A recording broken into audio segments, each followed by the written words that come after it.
shoulder. Are you okay? Who's the black private dick who's a sex machine with all the chicks? Shaft! Can you dig it? They say this cat Shaft is a bad mother. Shut your mouth. I'm talking about Shaft.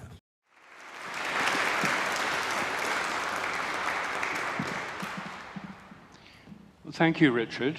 And it's wonderful to be here again. As Richard said, I've given talks here for 42 years. Not every year, of course, but it is like a home base in London for me, and I'm very pleased that it's here. It's a great program, Alternatives, and this is a wonderful place for it to happen. I'm speaking about rediscovering God. There's actually a word for it, which you may or may not know, Anatheism. You know what theism is, belief in God. You know what atheism is, disbelief in God. Anatheism is returning to God or back to God. And it's something that is happening much more now than it ever has before. Because we live in basically a post-Christian secular society. Recent surveys show that 51% of the British population describe themselves as having no religion. I mean, this is almost unprecedented in human history.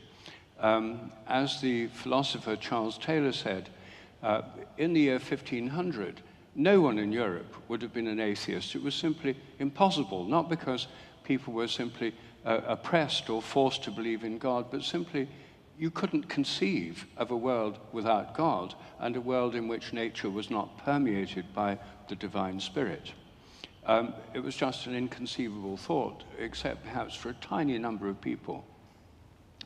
But over the subsequent centuries, the secular option has become more and more standard, and it's now the default option of most educated people, a kind of secular atheism. In that context, there are many people who find their way back to a belief in God, but it's not quite the same kind of belief as you would have if you just always believed in God. There are still some people in Britain who are raised Christian, Jewish, Muslim, whatever, and continue with their ancestral belief. But most people, especially those from Christian backgrounds, are not in that position. And in rediscovering God, it's a completely different experience from just taking it for granted, taking God for granted from childhood onwards. Moreover, in our modern secular society, it's not a simple, straightforward path because there are so many options. A few generations ago, people just didn't know about other religious traditions. And most people in Britain were either Christian or Jewish, and there were no options. But we now have Buddhist centers, Hindu temples, Sufi centers, shamanic drumming centers, ayahuasca trips to Peru, magic mushroom retreats in the Netherlands. There's so much happening now. It's not as if it's just one option. There's a bewildering variety. And actually, this program here at St. James's is one of the places where you can learn about this variety. I mean, the program here is very varied and gives a lot of perspectives on what one could call a spiritual view of life. So what I'm going to be talking about is my own particular journey with some reflections on the bigger picture. In my own case, I was born and brought up in Newark-on-Trent in Nottinghamshire. My family were Methodists, and Methodists on both sides of the family for at least 2 or 3 generations. So I was brought up in an essentially Methodist world. And Methodists, on the whole, were very religious. I mean, we had a chapel, went to chapel every Sunday. My grandfather was the organist and choirmaster, then my uncle became the organist and choirmaster. Hymns were sung very vigorously, much more so than in the Anglican church in Newark, in the parish church. And Methodists had a kind of independent spirit. They helped each other. It was a quite fairly tight-knit community. And my experience of it was loving, helpful, supportive. and people supported each other. I then went to an Anglican boarding school, and that was a completely different take on religion. It was very high church, and I was a chorister, so I became part of the Anglican church music tradition, which I loved. I learned the organ in accordance with my family tradition. I played for services in the school chapel, and became very familiar with the Anglican tradition. But I was also studying science at school. I'd been inspired to do biology by my father, who was a herbalist and a pharmacist, and an amateur microscopist. He had a microscope laboratory next to my bedroom with brass microscopes with big glass domes over them, and showed me slides of kind of wonders of the microscopic world, and drops of pond water with little creatures swimming around in them. He opened my eyes to a whole world I would never have known about, at least till much later, through his microscopes. And through his interest in plants, he collected some of the herbs that he sold, and I learned the names of most common plants and trees from my father and helped collect things. And I had a collection of pressed flowers. So I was very keen on, oh, sorry about that.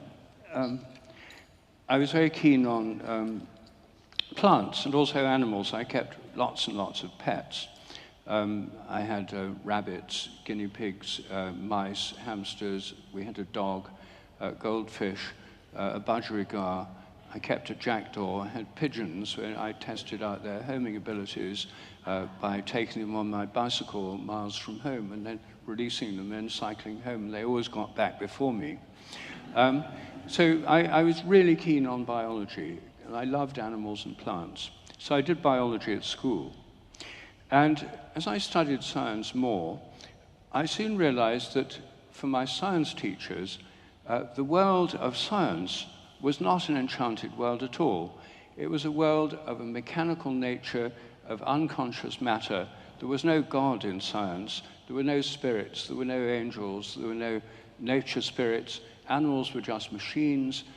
We learned how to vivisect and dissect animals in A-level biology. And the attitude was, this is just completely mechanical. Nature's dead, mechanical, inanimate.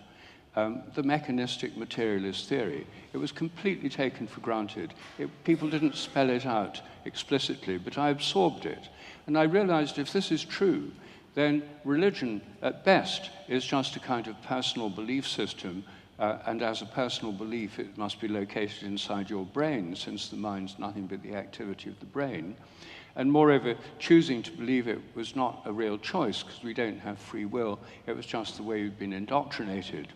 So I became, quite early on, a kind of atheist. About age 14, I was the only boy in my year that refused to get confirmed. And I had a housemaster who was a scientist who fueled this intellectual progress. He saw it as liberating me from the restrictions of religion. And he gave me books to read, like parts of Sir James Fraser's The Golden Bough. The point of that, he was a fairly sophisticated atheist. The point of that was to show that Christianity was really not much better than primitive animistic religions that we've been educated to look down on. It was actually just another version of the same kind of thing, with kings that die and rituals of rebirth and so on. He also gave me The White Goddess by Robert Graves to read, which was fairly heavy going. But it was really, the aim of it was to show that Christianity is no better than these animistic superstitions that we were all, everyone agreed, even the chaplain, were all things we should reject. I later came to see that as a great strength of Christianity rather than a weakness, but at the time it seemed pretty convincing. I read Freud, which showed me that God was nothing but a projection of father figures and a kind of neurotic obsession. And it was all about power. And then when I got to Cambridge, where I was a science scholar in my college, I read Marx and learned that religion was nothing but the opium of the people. I also got very involved. I joined the Cambridge Humanist Association, the Atheist Society. I didn't go to many meetings because I found it terribly dull. So I sort of fell away, rather, from that. So I became a lapsed humanist fairly quickly. Then my main political activity, I was a very active member of the campaign for nuclear disarmament. I went on those big peace marches, and I was in the big Committee of 100 Parliament Square demonstration with Bertrand Russell, where 5,000 people sat down and blocked the streets. I was arrested. My only court appearance, I had to plead guilty to obstructing the highway. I was fined 30 shillings with £2 costs at Bow Street, at St Marylebone Magistrates Court. But during this period, the atheist view just predominated. I took it for granted. It was part of the package of being a scientist. However, I began to have terrible doubts about the science itself. I'd gone into biology because I loved animals and plants. And very soon I found that the first thing we did with animals and plants to study them was to kill them. So I then dissect them or grind them up and isolate enzymes and that kind of thing, look at molecules within them. And molecular biology was just getting going then in a big way. And I did biochemistry at Cambridge. So my part two, my last year was doing biochemistry. And that involved grinding everything up. So I began to feel that this was missing out most of the really interesting things about life. I realized that you'd never find out how a pigeon homes, which I really wanted to know, by grinding it up and looking at the enzymes in its liver. Or even by analyzing its DNA. And so I just began to feel less and less satisfied with this kind of biology, more and more doubtful about it. So I discovered the work of Goethe, the great German poet and botanist, with his holistic ideas about science. And this made me see that another kind of science was possible. This happened when I was a second-year undergraduate, I think. But I couldn't find anyone in the scientific world who wanted to discuss this. As far as they were concerned, the discovery of the structure of DNA, the growth of molecular biology was the way forward. I came to know Francis Crick quite well because he and his colleague Sidney Brenner, both of whom later got Nobel Prizes, had a special seminar for third-year biochemists. They picked about 6 people from the third year who they thought were the most promising. And we had evenings with them in Brenner's rooms in King's every week. We'd spend an evening together, and it was quite amazing just being with these very, very brilliant men. But what they were doing was basically grooming us to become molecular biologists, and all the others did become molecular biologists. It didn't work with me because I wasn't completely convinced by it. But basically they said, the structure of the gene is understood, the basic code of life is now known. The only 2 outstanding problems in biology are consciousness and development, how organisms develop. And then Francis Crick said, they haven't been solved because the people working on them, frankly, aren't very bright, and they don't know any molecular biology. But we're going to work on them. He said, I'm taking consciousness, Sydney's taking development, and we expect to solve them within 10 to 20 years. We invite you to join us. Most people did. I didn't. And they both got Nobel Prizes, and of course, they didn't solve the problems of development or consciousness. But they really believed they would, and so did a lot of people at that time. And Crick was himself a militant atheist, absolutely militant, and his driving goal, as his son Michael said at his funeral, was not to get rich or famous, but to hammer the last nails into the coffin of vitalism, namely the doctrine that living organisms are alive, as opposed to machines. So there was a lot of this kind of militant materialism and atheism in the scientific world. It was taken for granted.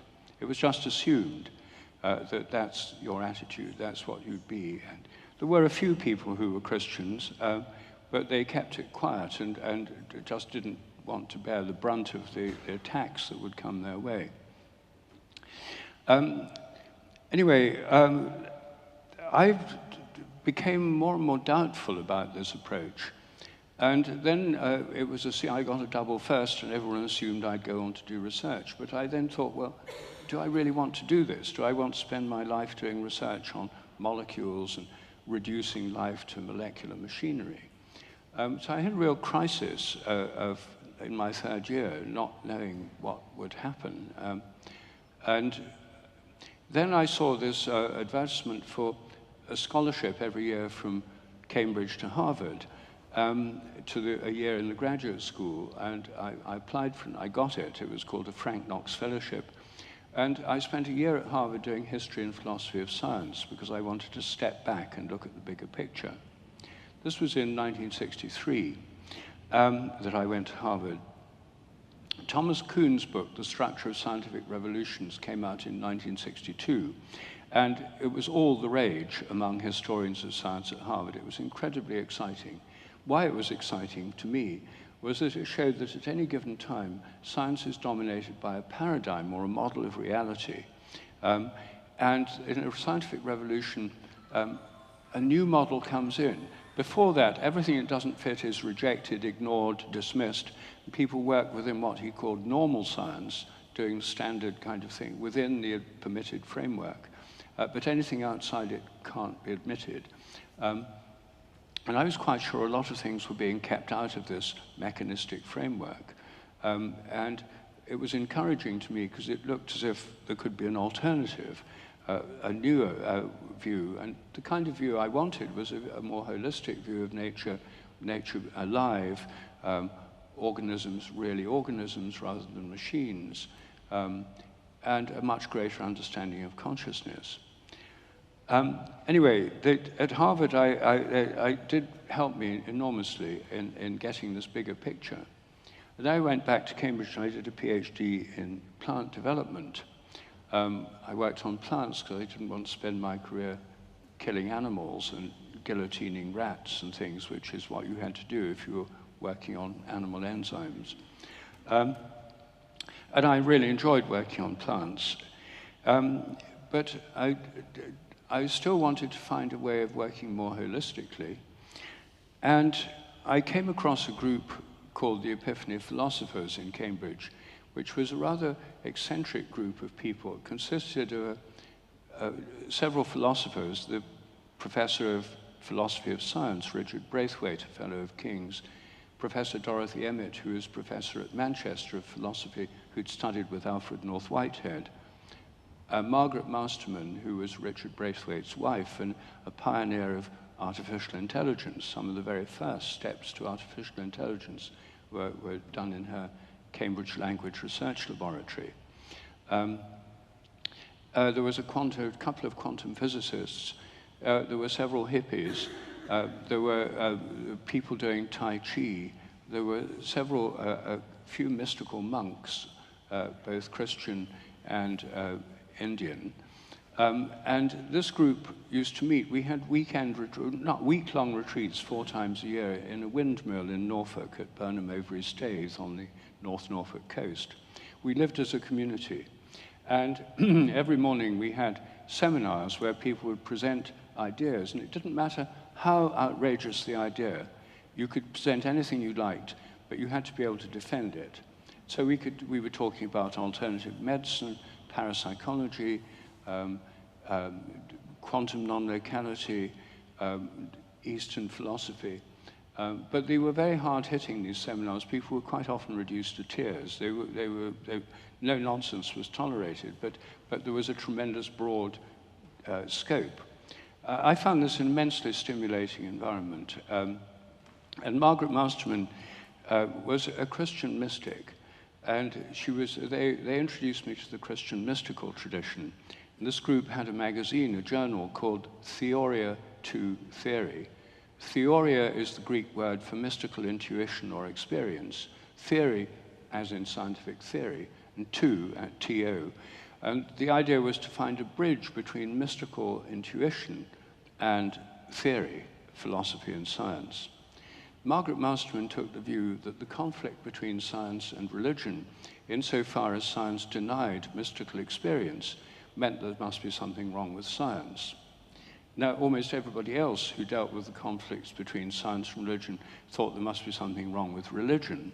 So at that time, there were a lot of Anglican theologians trying to demythologize religion and cut it down so it fitted onto the Procrustean bed of mechanistic science. But she was a fire-raising radical who believed that it was completely the other way around, and that there was something radically wrong with science, radically limited, and that we desperately needed a major paradigm change. And that's why we were discussing all these things that were excluded from regular science, like telepathy, parapsychology, acupuncture, mystical experiences, altered states of consciousness, and psychedelics. So this, for me, was an enormously stimulating group to be with. In our retreats, we had a rather unusual format that we lived as a community. Every morning and evening at the top of the windmill, the top room became the chapel, and everyone dressed up in white albs, long white robes. And we said the Anglican matins and evensong, morning and evening prayer every day. We chanted the Psalms in plain song. So I learned Gregorian chanting. And I loved the chanting.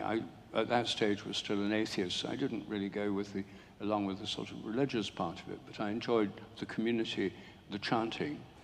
And it was also, had terrifying moments. Every morning in the matins, there was a thing called the chapter of faults, where you had to confess your faults for the previous day. And it wasn't like deep existential faults. It was like not doing your fair share of the washing up, that kind of thing.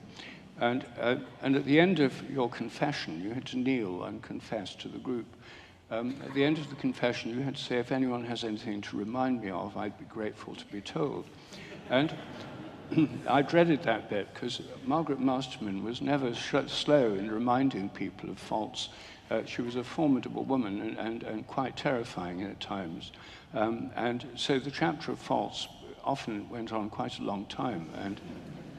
But it did form a way of letting off steam every day and kept the community functioning fairly smoothly.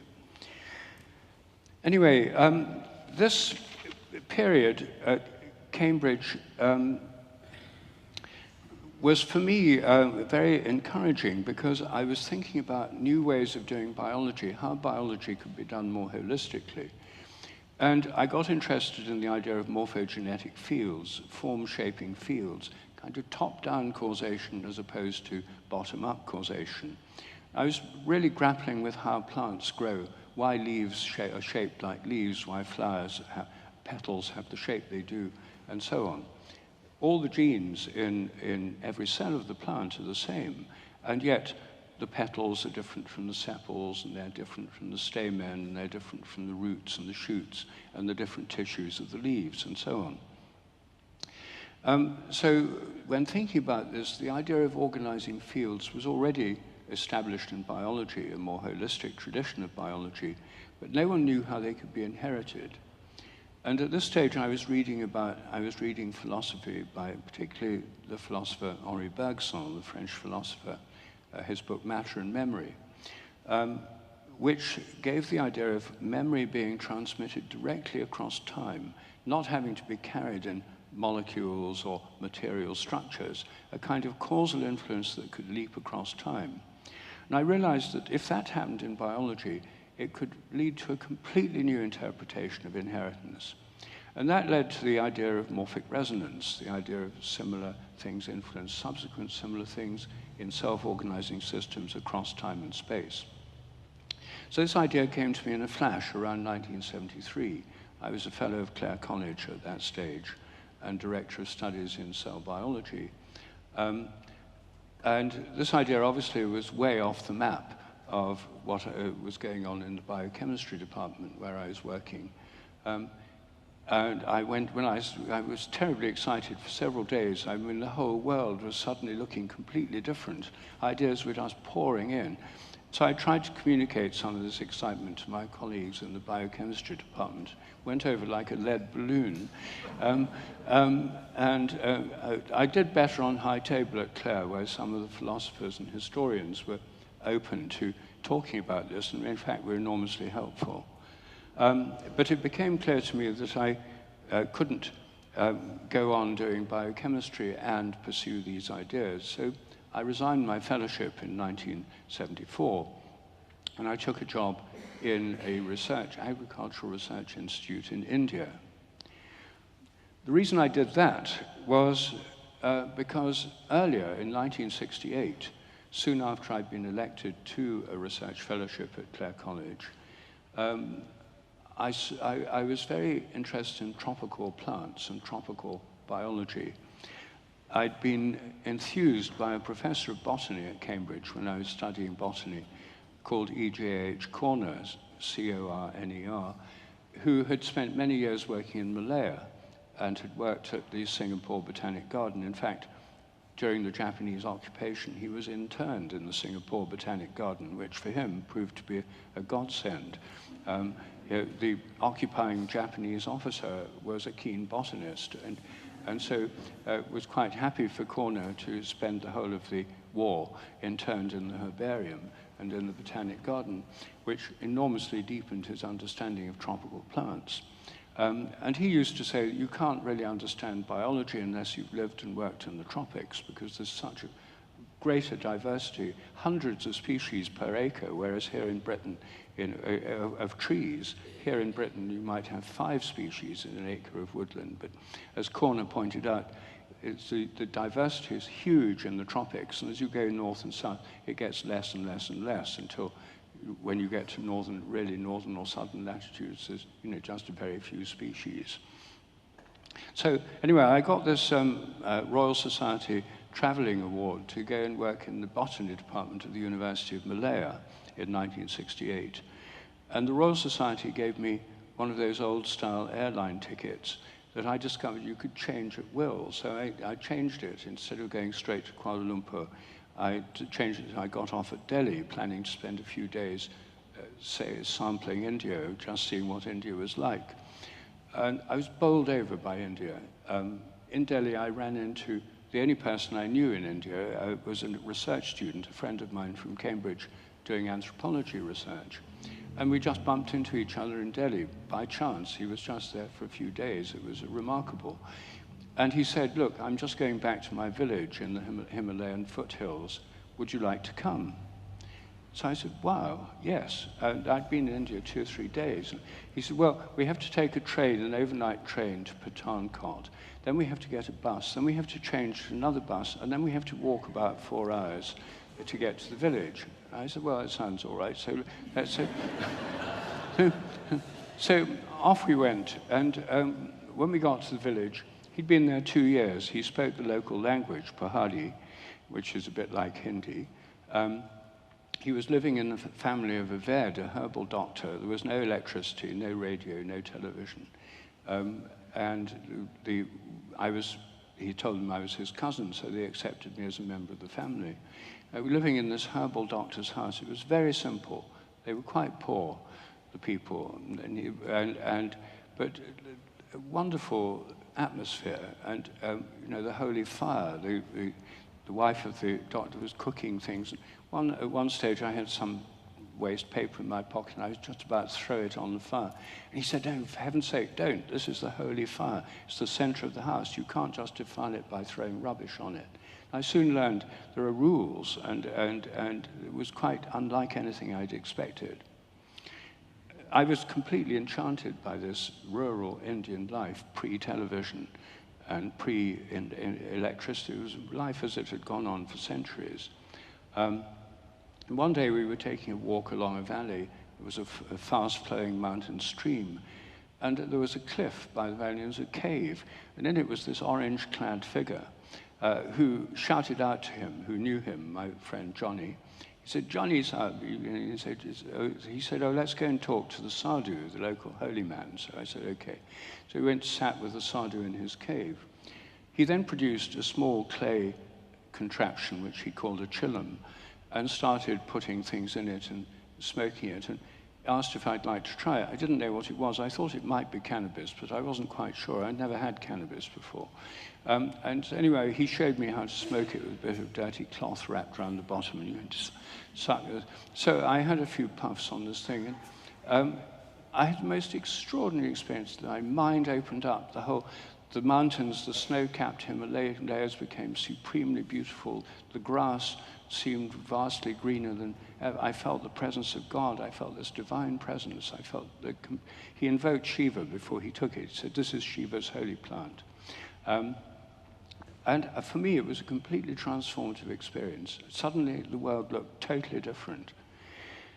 And when I came to leave the village, the wife of the Brahmin herbal doctor did a little ceremony. We had to leave about 4 a.m. to walk to get the first bus and walk in the dark to start with.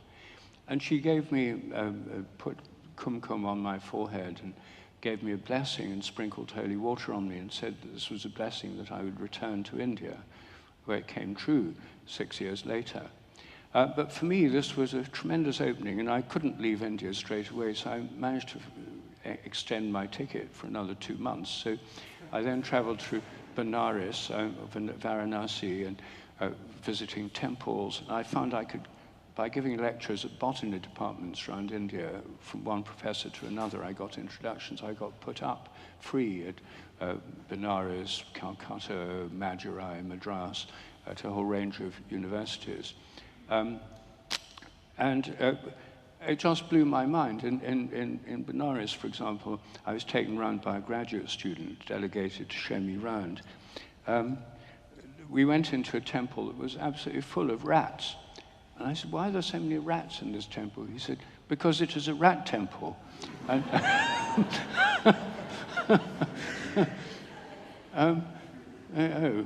said, "Well," he said, "the rat is a sacred animal, the vehicle of Lord Ganesh." He said, "This is the rat temple." So, and there were people feeding the rats. You know, there were devout Hindus coming in, sort of shoveling food out on these rats, and hundreds and hundreds of rats, sacred rats. Well, I mean, as I traveled through India, there were many, many things that surprised me, and that was one of them. Then I had a month in Sri Lanka. I thought, well, why rush to Malaya so soon? And there I came across Buddhists, and I spent a while in a Buddhist monastery. A monk explained to me about meditation. Didn't know about meditation. So fascinated by that. Then I had 9 months in Malaya, at the University of Malaya. At weekends, a group of us, mostly expatriates, mainly Australians, we went and visited desert islands. We had fishermen leave us on, cast us away on desert islands and pick us up on Sunday night. We went into the forest, the jungles. I went on forest expeditions. It was an amazing experience. And living among Muslims, most Malays are Muslim, Hindus, Indians, and Chinese, going to Chinese temples. It was a most exotic period. And after that, I traveled on the way back to Cambridge through Laos and Cambodia and Thailand. And I got back to Cambridge, and it was still during term time, and I had this unbelievable year away, and I went to dinner on high table, put on my gown, everything looked exactly the same, and everyone looked exactly the same. And one or two of the older fellows said, "Oh, hello, Sheldrake, haven't seen you for a while. Have you been somewhere?" I said, "Well, yes." "Where?" "Malaya." "Oh, yes, yes." I said, "Have you heard that so-and-so's done something?" I mean, it was just straight back into Cambridge gossip, and you know, as if it had never happened. Anyway, in 1974, I took this job in this agricultural institute in Hyderabad, and I was working on crop improvement of chickpeas and pigeon peas. I had to work in farmers' fields. I had to travel all over India. Some of my experiments with chickpeas I did on the border of Tibet. You can't grow them in the plains of India in the summer months, but you can grow them right up in the mountains. So I was up in Lahul Spiti district on Tibetan frontier.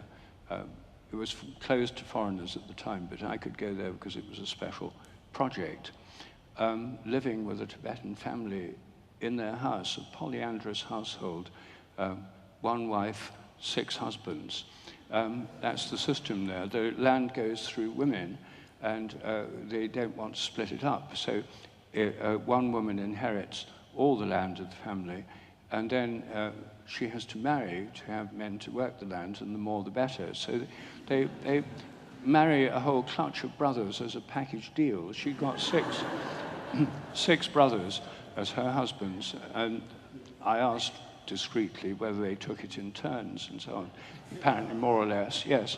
And so I was living in this polyandrous household with everyone dressed in Tibetan robes, the Tibetan temple, there were Tibetan monks immersed in this Tibetan world. It was astonishing, unchanged. And in Hyderabad itself, I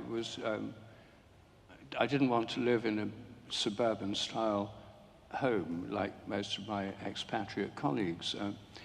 I rented a wing of a crumbling palace from one of the Rajas, and that was much more spectacular. The trouble is the roof leaked during the monsoon, and there were rats, and there was a cobra lived in the garden, and I sometimes found it in my lavatory. At first I tried to get my cook to get rid of it, my Hindu cook. He said we couldn't get rid of the cobra. He said it is a sacred snake.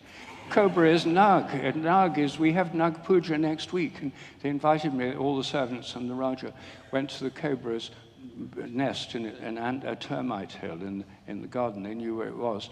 Burnt incense sticks, offered it saucers of milk, and the cobra was honored. When a rat ran over my face one night when I was asleep, I was paralyzed. At the only time I had sleep paralysis.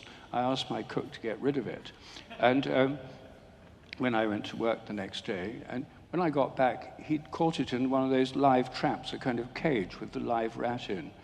So I said, well, what are you going to do with it now? I said, I don't want it here. Can you kill it? He said, no, sir, we cannot kill the rat. It is a sacred animal, sir.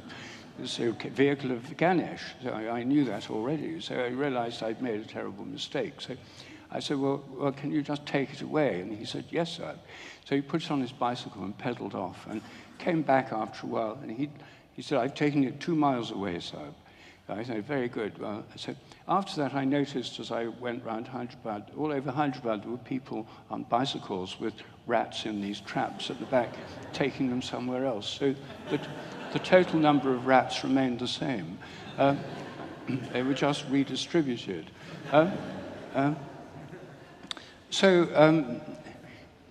Anyway, I got really interested in going to Hindu temples, discourses. I was doing meditation. I was doing yoga.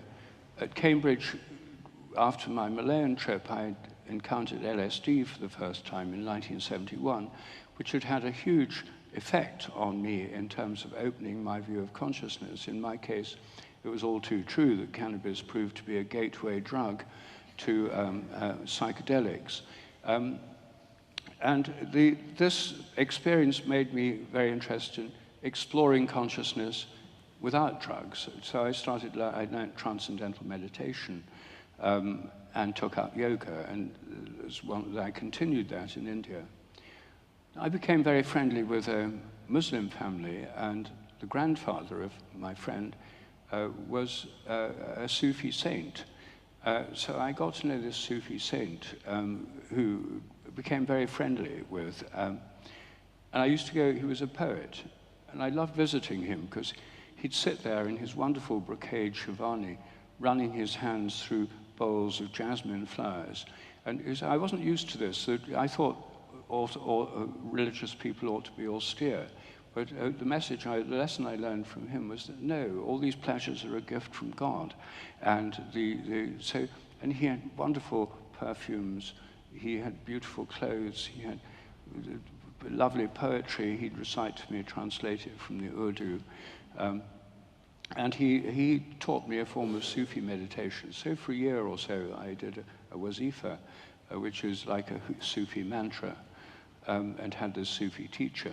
He died, and I was one of those honored to carry his body to the burial ground. So all of this was going on in Hyderabad.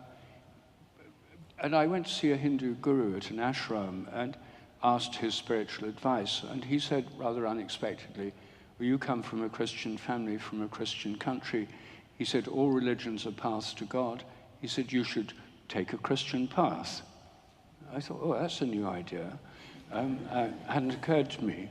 Then I thought, actually, I'd had this huge blind spot. The only thing I'd never really thought of was Christianity, because the atheist propaganda I'd absorbed is really principally anti-Christian. It grew up in reaction against Christianity, and its primary target is Christianity. I started saying the Lord's Prayer as part of after my meditation.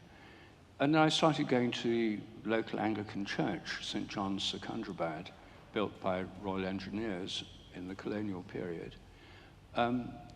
And really enjoyed doing that. I found, I really enjoyed being back with familiar words, the Book of Common Prayer. I was confirmed in the Church of South India at the age of 34. But it still seemed to me a little bit lacking in some of the deeper aspects of spirituality. And then a friend who traveled around various ashrams told me about someone called Father Bede Griffiths, who lived in a small Christian ashram in Tamil Nadu, right in the south of India, and said you should go and visit him. So I did. And I was absolutely amazed. Here was this marvelous man, tall, looked a bit like Gandalf. He was wearing orange robes, living in this Christian ashram.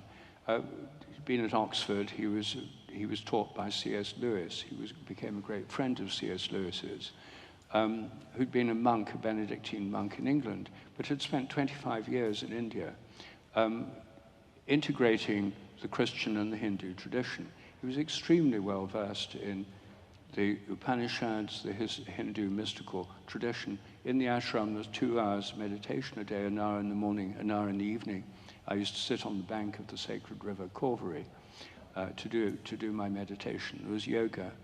The midday service of Mass began with the chanting of the Gayatri mantra, which is one of the great Hindu mantras.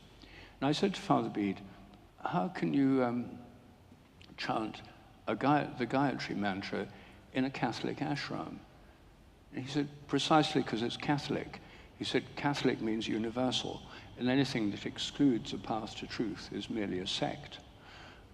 So I loved his view of Catholicism as a universal approach. Anyway, I met him, I was very taken by him, and I said, I want to write a book about morphic resonance. I can't do it while I'm doing my agricultural research. I have to take a year or 2 off. But I'd love to be able to do it in India. So he said, well, come and live here, and you can do it here. So after working in my job for over 4 years, I took time off and went and lived in his ashram, which was lovely. It was a small community. It was very friendly. There was chanting every day. There was meditation and yoga. Father Bede was enormously stimulating to talk to. I had a palm-thatched hut where I wrote my book with a fountain pen and school exercise books I bought from the village shop. And I lived very, very simply. I lived for 1.5 years there, and at the end of it, I talked to the monk who ran the finances, and I said, look, I've been contributing to help various village schemes the ashram has, but just to know how much would it cost for my being here for 1.5 years? What would the actual cost be? Because I certainly want to give more than that. He said, well, the actual cost of living here for 1.5 years, the food and all the services and everything here, he said it's about $150. So $150, I thought, I've got enough in the bank to last for the rest of my life. So it really freed me from money worries, because I realized that I could live simply. It was one of the happiest times of my life. I was living with absolutely minimal carbon footprint or any other kind of footprint in the simplest way possible. Anyway, Father Bede was a huge help to me in rediscovering the Christian tradition and seeing how it could link to the insights of the Hindu tradition. particularly through the idea of the Holy Trinity. The ashram was called, in English, the ashram of the Holy Trinity. In Sanskrit, it was called Sat Chit Ananda Ashram. And as many of you probably know, the Hindu conception of ultimate consciousness or reality, especially in Advaitic Vedanta, is that the ultimate consciousness on which all else depends, on which the whole universe depends, on which all individual consciousnesses, yours and mine, depend, is called Sat Chit Ananda. It's threefold. Sat means being, it's conscious being. Chit means consciousness, the contents of consciousness, what you can know. And Ananda is bliss or joy.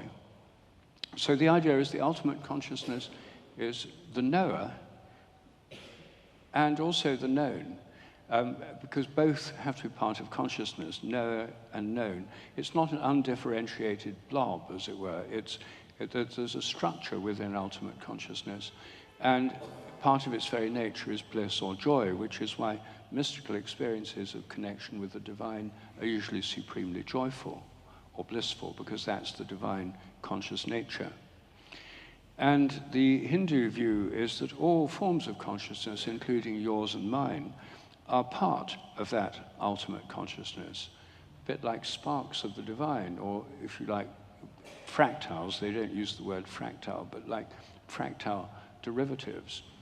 One of the very familiar similes that they use in India is saying, imagine seeing the moon reflected in hundreds of buckets of water at night.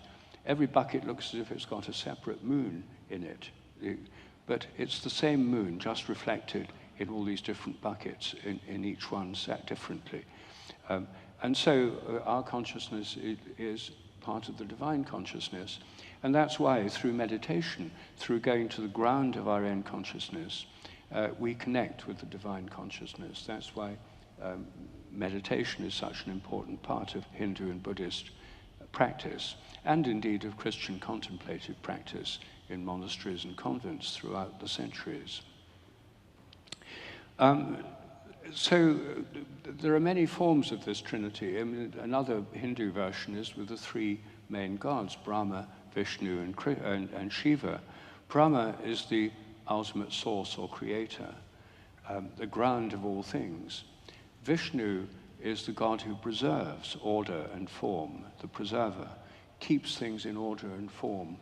And Shiva is the creator and the destroyer, portrayed as in dancing or in flames of fire, or in the erect lingam or phallus, as the kind of energetic principle. And as Father Bede pointed out to me, the Christian doctrine of the Holy Trinity is very similar. The ultimate understanding of God in the Christian tradition is the Holy Trinity. That's why all Orthodox churches, including Eastern Orthodox, Roman Catholic, Anglican, Methodist, so on, practically all have the Holy Trinity as the central conception of God. And what this is saying is that ultimate reality, God's consciousness, is not undifferentiated. It has this division, or differentiable aspects within it. God the Father is equivalent to Sat in the Hindu system, conscious being in the present. And when God announces himself to Moses in the Old Testament, and Moses says, "What's your name?" at the burning bush, he says, "I am who I am," or "I am that I am." So it's conscious being in the present is the very definition of that aspect of God. Then the second person of the Holy Trinity is the Logos, the Word. In the beginning was the Word. The Word was with God, the Word was God. So the Logos is very similar to the Platonic idea, the ideas in Plato's philosophy in a Christianized form. It's the ideas, forms, patterns, structures of everything. It's what gives form, pattern, or structure to everything in the universe. Through him all things were made. The Logos, the second person of the Trinity, is not the same as Jesus of Nazareth. Obviously, the whole universe wasn't made through Jesus of Nazareth, born in AD 0 in Nazareth or in Bethlehem. But the divine aspect of Christ, the second person of the Trinity, the Logos, is this ultimate formative principle.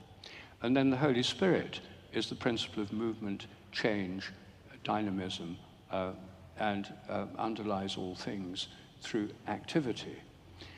And the principal metaphor is speech.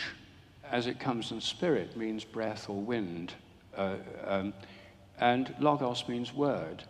Even at the very beginning of the book of Genesis, you get this, and God said, well, the first, verse 2, the Spirit of God moved on the face of the waters.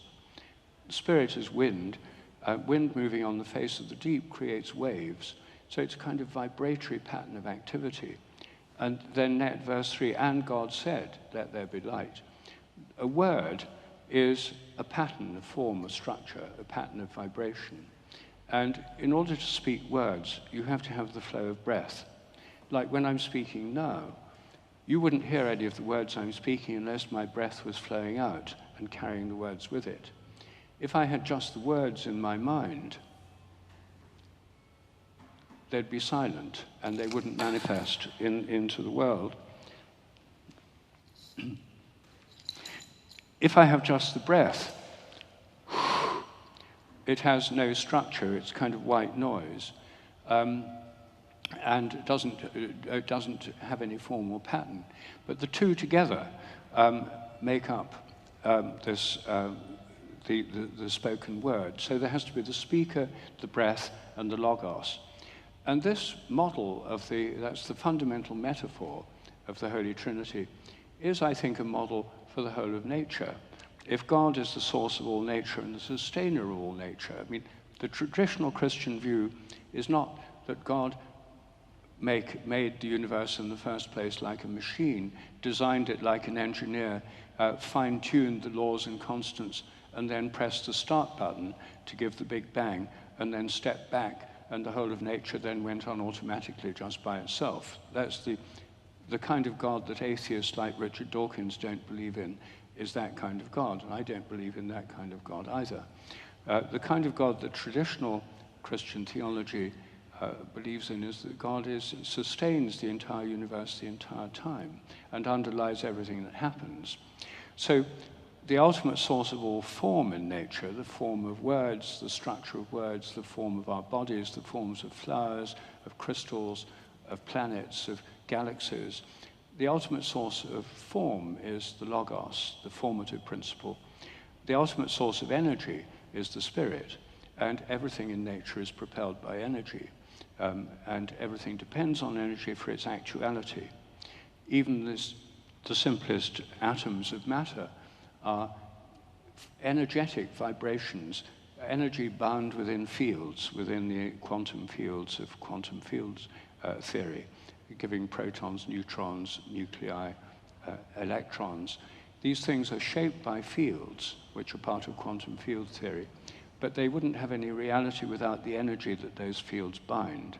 So everything in nature is a kind of reflection of these ultimate principles when seen through this lens. It's certainly the way I see it myself.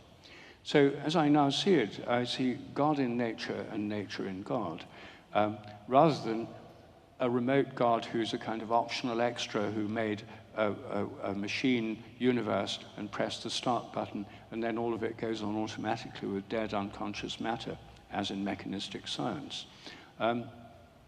And this view also enables us to see how there can be various forms of consciousness all through nature, not just in brains.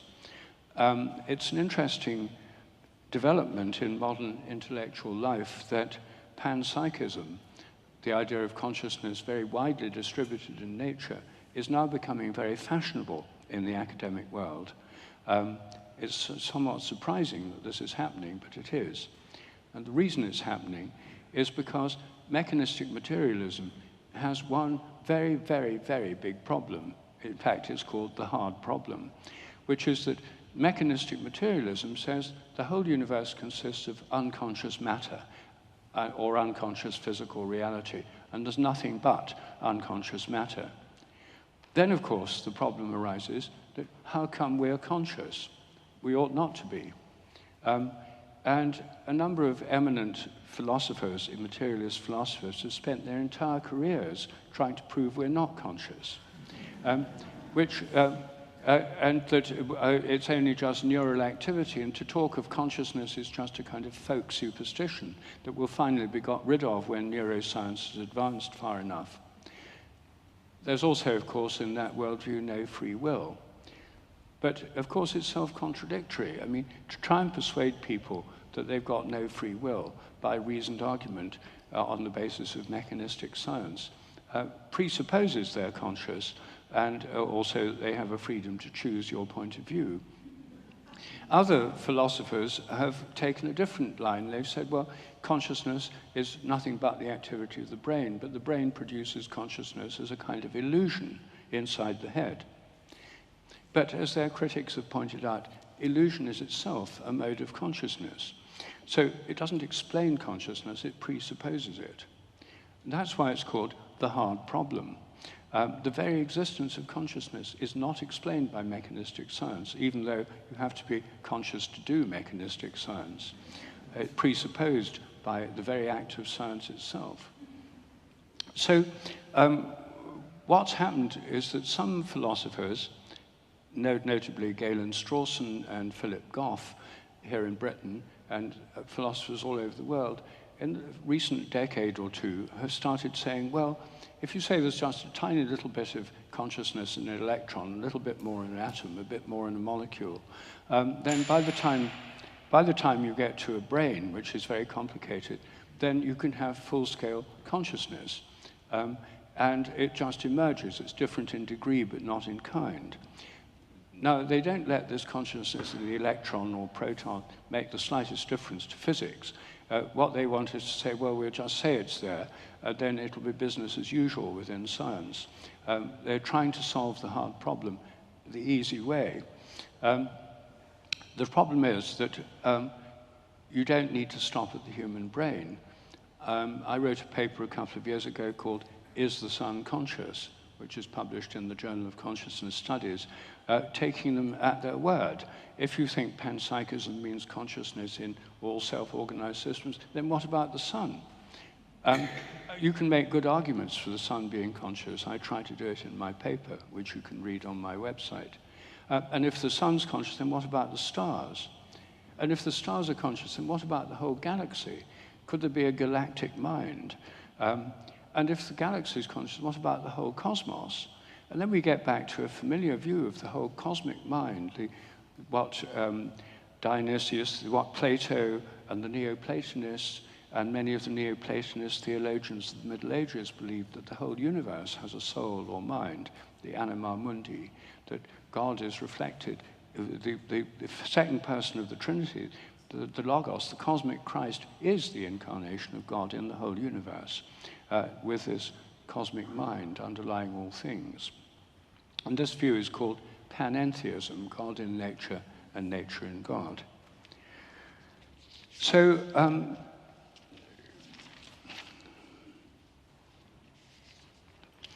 let me just see. I shall end by just saying that some of my recent work has been looking at the science behind spiritual practices. All religions have spiritual practices like meditation, prayer, fasting, connecting with nature, singing and chanting, rituals, and pilgrimage. And in my book, Science and Spiritual Practices, I show how these practices common to all religions are now supported by science. The thousands of scientific studies have shown that people who have spiritual or religious practices are, on the whole, healthier, happier, and live longer than those that don't. The converse must be true, that those who don't have them are unhappier, unhealthier, and live shorter, which is why I often say militant atheism should come with a health warning. Because it puts people off their traditional religious practices and doesn't give them anything else in its stead. However, a number of modern atheists, like Sam Harris, have now taken up spiritual practices precisely because they recognize they have value. He's now giving online meditation courses. Spiritual practices are, there's no doubt they work. They have measurable scientific effects. I discuss 7 in my book, Ways, Science, and Spiritual Practices, and 7 more in my most recent book, Ways to Go Beyond and Why They Work. And one of them is pilgrimage. And one of the things I'm very keen on is pilgrimage, the revival of pilgrimage that's happening here in Britain and elsewhere in Europe at the moment. And my colleague, Guy Hayward, Dr. Guy Hayward, who happens to be here in the front row, is the director of the British Pilgrimage Trust, and which is reopening ancient footpath pilgrimages all over Britain, so that people can once again walk to the great holy places. Pilgrimage was suppressed at the Protestant Reformation in 1538, was banned by Henry VIII and Thomas Cromwell. It was made illegal, the shrines were destroyed, pilgrims were stopped from going on pilgrimages, the infrastructure, which was the monasteries, were dissolved. But now there's a revival of pilgrimage happening here and all over Europe. And there are wonderful pilgrimages right here in London. I've been on several with Guy here in London. And when you do that, you realize that London is full of holy places, and it becomes, instead of just a secular city with lots of traffic and business and commerce, you suddenly see it through a completely new lens. And indeed, all cities traditionally have sacred centers to them. Temples in Sumeria and Babylon were at the center of the city, as they are at the center of many Hindu cities like Madurai. So sacred places are not just in the country, although there are some wonderful ones in the country. They're in cities, and in fact, in England, our great cathedrals define a city traditionally. Wells and Southall, or Southwell, are cities, even though they're very small towns, because they have cathedrals, whereas a lot of very big towns are not cities, because they don't have cathedrals. So holy places are part of urban and rural life, and rediscovering them and walking between them is a fantastic way of reconnecting with this tradition. Well, that's enough from me, really. But I think that this revival of pilgrimage and of spiritual practices and the anatheism, the rediscovery of God that's going on at increasing speed at the moment, is one of the most interesting and hopeful things in the modern world. And heaven knows there aren't many hopeful and interesting things in the modern world. And this is one of them. And I think it's probably the most important of them all, because I think it helps reconnect us with ourselves, with each other, with that which is beyond the human level, with the natural world, and gives us hope and vision for doing something about the many crises which are unfolding around us. Thank you.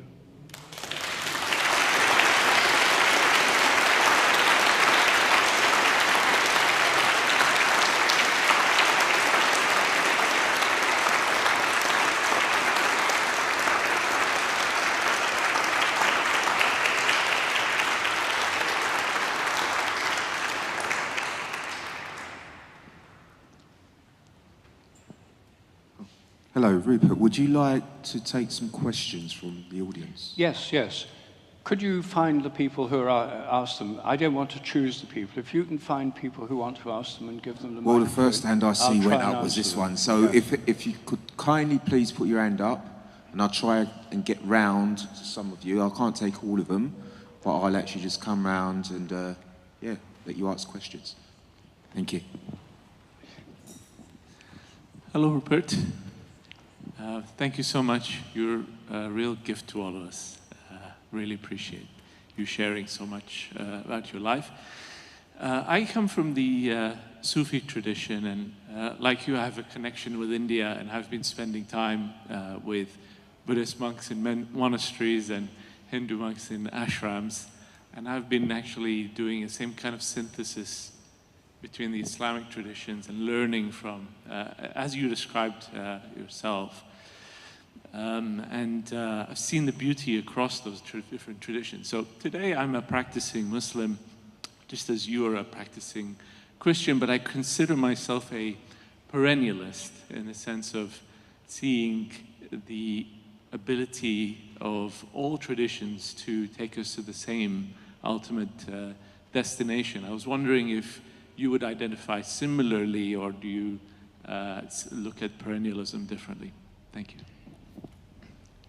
Yes, well, I definitely think that there's a common ground to all religious traditions, which is really that state of that we can directly experience through mystical experience. All religions come from that mystical insight. Without it, it's not. People don't believe in God, the great founders of religions, because they've read about God in books.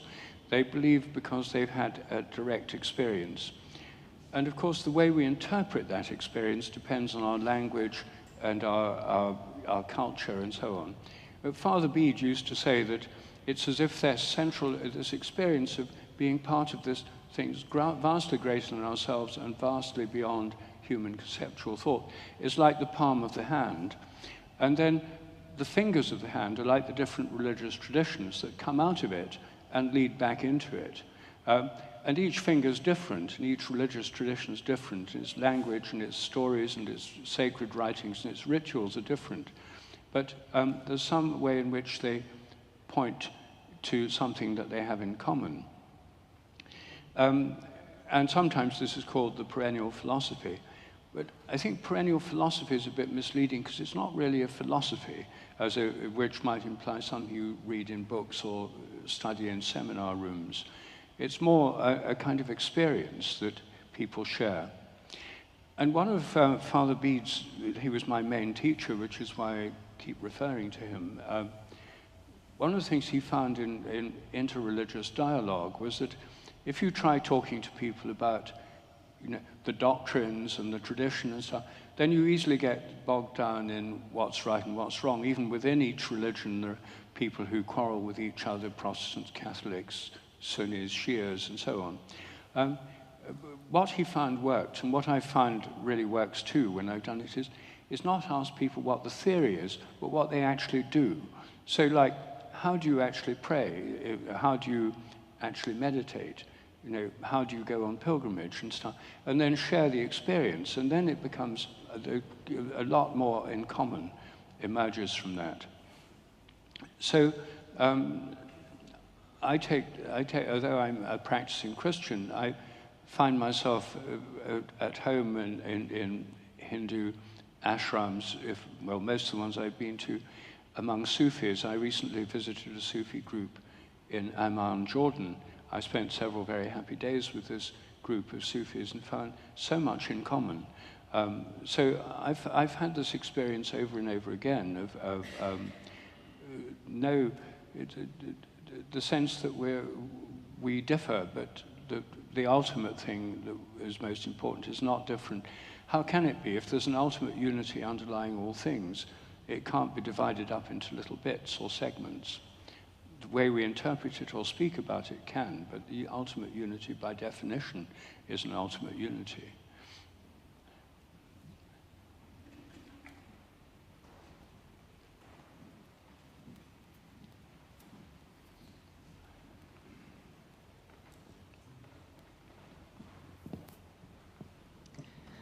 Hello, Rupert. Thank you so much for that talk. It's wonderful to be here and listen to you.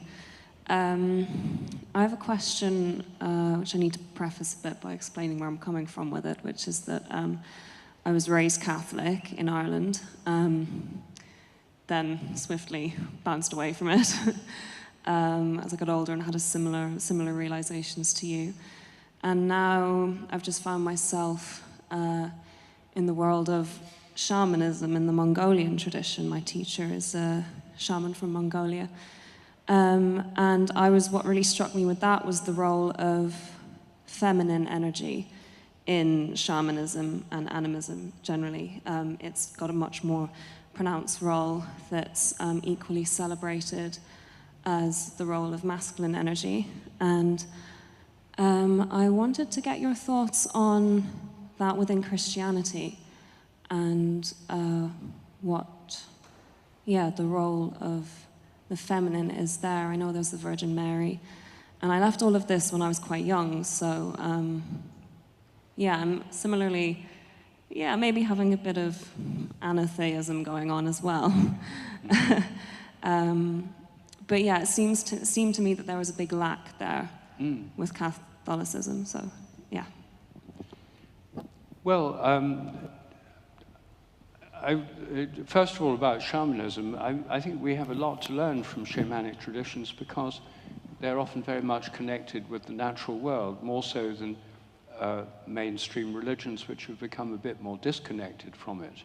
I think that the roots of all these religions are very shamanic. I mean, if you look at the Hebrew prophets like Elijah, they lived in caves in the wilderness. They were fed by ravens, it says, the account of Elijah. There was a kind of strong shamanic element in the Hebrew prophets. Now, I think that and shamanic traditions around the world have retained this sense of connection with the animal and vegetative worlds, and that's why I think there's a lot to learn from them. In terms of female energy, I think it's certainly true that most religions have been pretty patriarchal for quite a long time. Not just religions, armies, governments, states, universities, I mean, everything you can think of, every institution. But I think one of the interesting features of Christianity is that women played such a very important part in it right from the beginning. And the Blessed Virgin Mary is a key figure. The first witness of Jesus' resurrection is St. Mary Magdalene, a woman. And the person who anoints, Christ means the anointed one. And the only time he was ever anointed by anyone was not by a high priest, but by a woman who was usually identified with St. Mary Magdalene, anointing his feet and him with oil. So I think in a sense, St. Mary Magdalene is the kind of archetypal priestess. And I think I'm a member of the Church of England. And in the Church of England, of course, we've had married priests since the Reformation. We now have women priests and bishops, and the vicar of this church is a woman. And one of the assistant vicar, Ayla Lapine, was a curate in our parish church in Hampstead before. So I think this is one of the things that's changing. You see, religions are not static, they evolve. And one of the things that's evolving, along with our changing conceptions of roles of women in society, is a recognition within the religious sphere. And it's happening more in some religions than others, and happening more in some churches than others. But I think it's a very important development, and personally I'm happy that it's happening in the Church of England in the way it is. I myself pray to the Blessed Virgin Mary. I say the Hail Mary every night as part of my prayers, and I also regard St. Mary Magdalene as my patron saint, or matron saint. So it's a very important part of my own practice.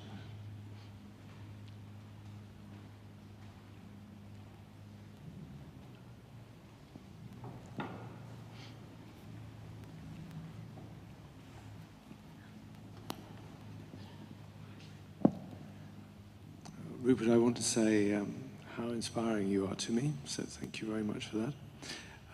I wanted to ask you, what combination of philosophy, science, and technology do you think has the greatest potential to deepen and increase our connection with the divine? And what do you think its potential is?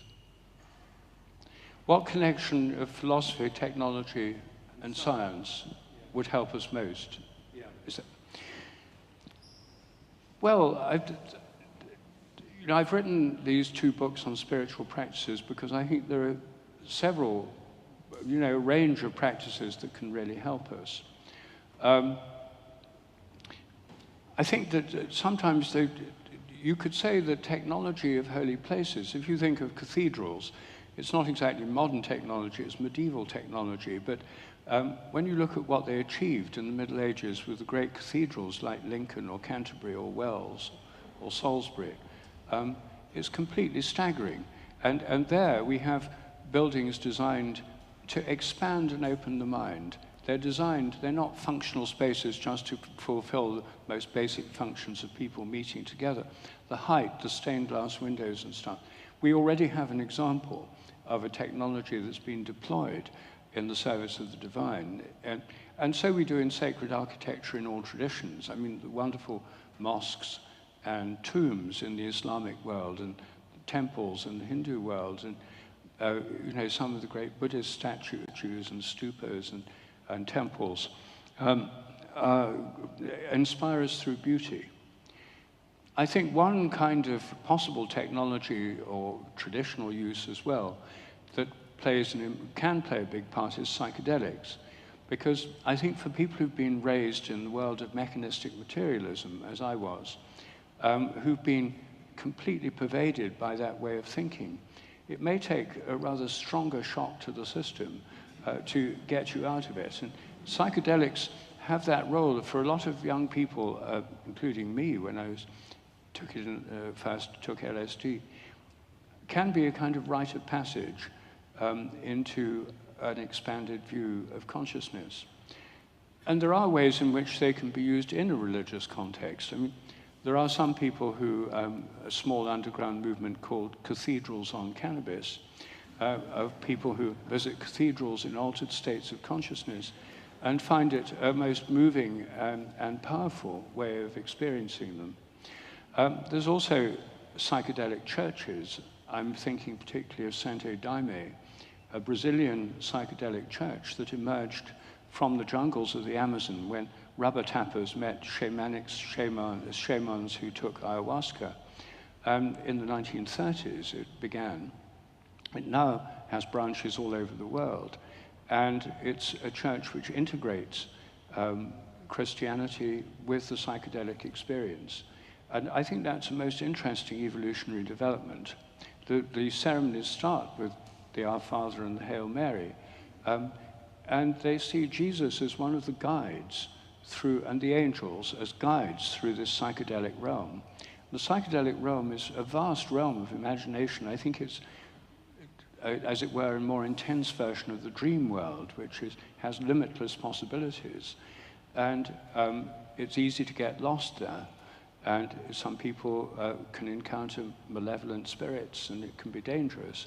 So you need guides in that world. And the world of the ayahuasca-based Santo Daime has spirit guides in that world. And one reason they think it's important is because when you die, you're in that world. And a lot of people think when you die, I think myself, when you die, it's like dreaming, but you can't wake up anymore because you haven't got a physical body to wake up in. So you're in a dream state. And the dream state can be horrible, like in Dante's Inferno. In a sense, Dante's Divine Comedy is like a description of an imaginal world after death that's a bit like a kind of intensified dream world or an intensified psychedelic world. And then there's purgatory, where people, in the Inferno, in Dante's Inferno, people are trapped in their obsessions.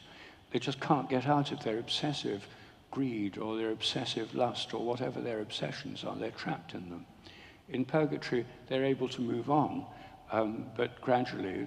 And then when they reach the final book of Dante's Inferno, Paradiso, it's a bit like a dimethyltryptamine, DMT trip in slow motion. It's sort of a disembodied ascent into realms of light, encountering beings and angels of light and guides who help people through that process. And so I think that I think psychedelics are one possibility that would perhaps fit into your question. And then in terms of philosophy, then I think the philosophies that help us most are holistic philosophies and sciences, whereby we can see nature as alive, organic, and the whole universe as a kind of organism, as opposed to mechanistic theories. And I think when those are applied to medicine, as opposed to the currently orthodox mechanistic medicine, then we'll have better healing systems that work better, because they'll be more inclusive, include more healing methods and modalities, which again would be kinds of technologies. Anyway, it's a big question, and I was just sketching in a few possible answers.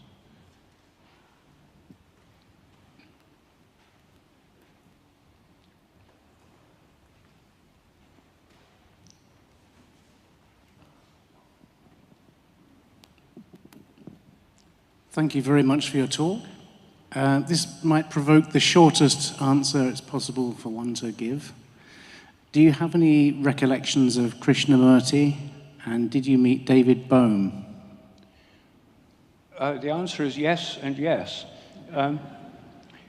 When my first book, A New Science of Life, came out, a book I wrote in Father Bede's ashram, it's my first book on morphic resonance.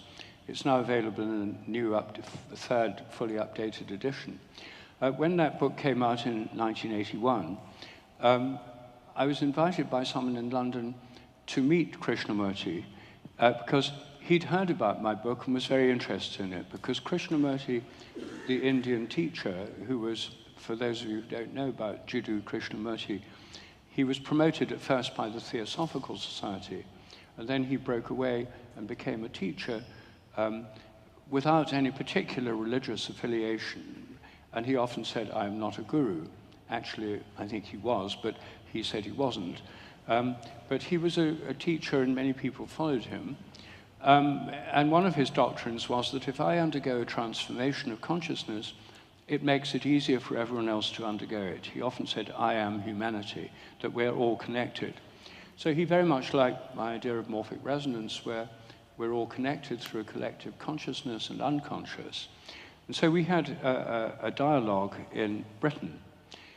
And then in 1982, I went to California for the first time when my book, A New Science of Life, came out in America. It was published in California, where I encountered all sorts of new people. I went to the Esalen Institute. I met Stan Groff, who was doing LSD research. I met Terence McKenna, who became a great friend of mine, and Ralph Abraham. We had many dialogues together. He was a kind of shamanic, psychedelic explorer. But one of the things that happened is I was invited to Krishnamurti's center in Ojai, California, where David Bohm was staying with him. And the person who invited me arranged for a series of dialogues between me and David Bohm and Krishnamurti. Two of them were filmed with a psychiatrist, an American psychiatrist, called The Nature of the Mind, and they're online on the internet. I also had a whole series of meetings with David Bohm. We got on extremely well. He was a quantum physicist, and he thought that my ideas about morphic resonance fitted very well with his ideas about quantum physics. In my book, A New Science of Life, there's an appendix of a dialogue between me and David Bohm about quantum physics and morphic resonance. And I met Krishnamurti many times because we got on very well. And for several years after our first meeting, I was spending the winters in India doing my old job in crop development in Hyderabad. Then I spent the May or June I was spent in California, and in the autumn I was here in England. So for several years, that happened to be Krishnamurti's pattern of movement. So we used to meet up in Adyar in Madras in India and have some dialogues there. Then we did some when he was in California, and then in England in the autumn. So I probably did about 10, 12, maybe 15 dialogues with Krishnamurti, all of which were recorded, and some of which are online in audio form at least. One of them's this video. By the time I met Krishnamurti, I'd already published my book on morphic resonance. I'd lived in Father Bede's ashram. I'd studied a lot about Hindu, Buddhist, and other thought. So I wasn't sort of like a disciple, and I wasn't afraid of him. And one of the reasons his followers wanted me to have these dialogues with him was because they were afraid of him and didn't really. He always said, "Let us discuss it, sir, in a dialogue together." But actually, as soon as people started trying to discuss it, he sort of took over. But when he did it with me, he said, "Let us discuss it." And I said, "Okay." So then he said, "Well, he said, I am humanity. So if one person is enlightened, all humanity is enlightened. That was one of his teachings. So I said, well, you've just been telling us what a sorry state the world is in. So obviously no one's been enlightened yet. He said, well, maybe more than one. I said, okay, well, how many? 10, 20, 100, 1,000, 10,000? Just a rough figure. And so anyway, it was fun. We teased each other, and we had fun. He liked it because we played with ideas, and he had a sense of humor, and we had a lot of fun talking to each other. So I really appreciated that. And I also tried to understand what his real teaching was, and because he wouldn't put it in an easy to understand way. And I think I got some inkling of what he was really trying to say, but he wouldn't give people a method. They all wanted a method, and he wouldn't give them a method. And he just said, you just become enlightened like that. It may have happened for him, but it didn't happen for most of his followers, or for most people. So it was kind of paradoxical. He was a teacher, but he refused to teach a method. And so anyway, I would say we became friends, and so I became friends with David Bohm as well, and we saw eye to eye on a lot of questions within science. But the key dialogue is that one that's in A New Science of Life. Rupert, I think we'll have to finish there. Thank you so much for recounting your experiences in such vivid detail. And it's been a very rich and inspiring evening. Thank you so much. Thank you.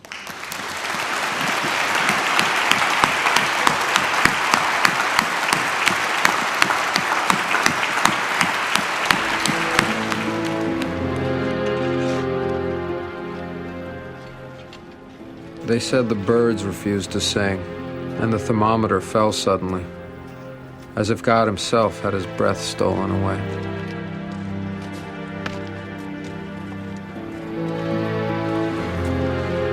No one there dared speak aloud, as much in shame as in sorrow. They uncovered the bodies one by one. The eyes of the dead were closed, as if waiting for permission to open them. Were they still dreaming of ice cream and monkey bars? Of birthday cake and no future but the afternoon?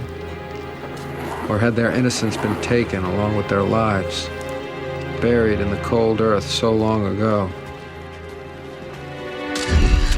These fates seem too cruel even for God to allow. Or are the tragic young born again when the world's not looking?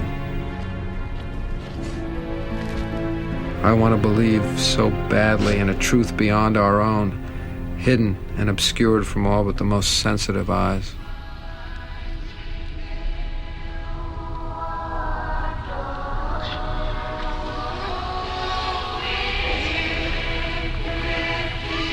In the endless procession of souls, in what cannot and will not be destroyed,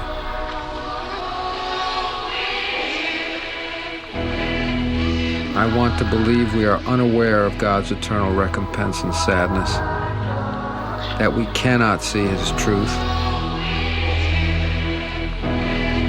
that which is born still lives and cannot be buried in the cold earth,